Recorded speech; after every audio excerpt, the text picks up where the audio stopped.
So I want to make that absolutely clear. When I talk about how all of the criticism of Meghan Markle is, or almost all of the criticism of Meghan Markle is steeped in racism and misogyny, obviously I don't mean your criticism of Meghan Markle, which has nothing to do with racism or misogyny. You are just possessed of information denied to the rest of us about the true nature of her personality, her motivations, her character, and her relationship with Prince Harry.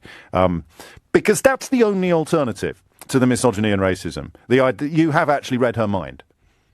So either it's misogynistic and it's racist, or you've read her mind.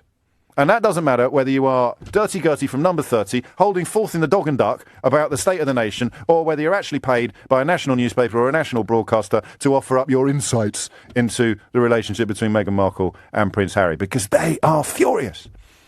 Do you know why they're furious?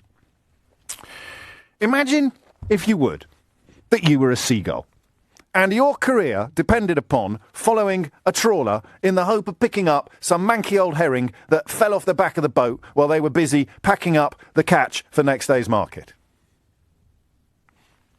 How would you feel if they stopped throwing manky old herrings off the back of the boat? What would you do?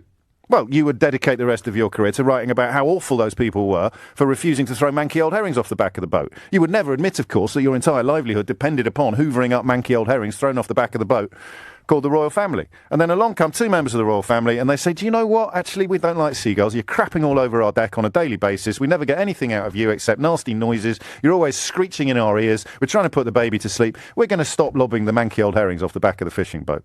And the seagulls have gone bonkers.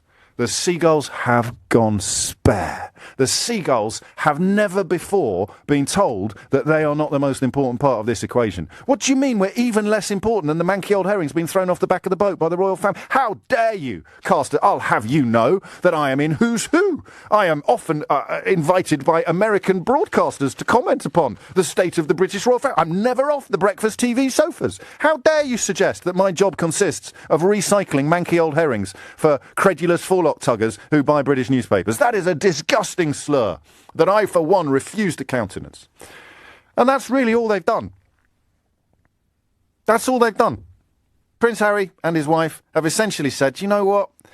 We're staying on the boat, by the way, because I was born on it. There's not a great deal I can do about that, but I'm going to decorate it the way I want to decorate it, and if you want to follow me around like a manky old seagull, well, you're not going to get any manky old herrings off me.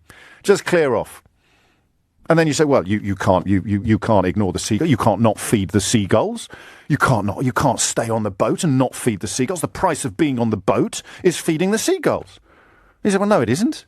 Of course I can still enjoy public life. I'm famous. I'm just going to ignore you. That's all. And they can't cope. I mean, it's like watching one of those kids in the supermarket going absolutely tonto. And usually you feel sorry for the mother. In this case, the mother would be the editor or the owner of the newspaper. So it's very hard to feel sorry for them while the toddlers are going spare in the seafood aisle. And that's all that's happened in this story. You won't have probably reached that conclusion yet, because all of the coverage, both on broadcast and in print, is going to be largely pro-seagull, or even pro-manky herring, actually, to be fair, rather than pro-fishing boat.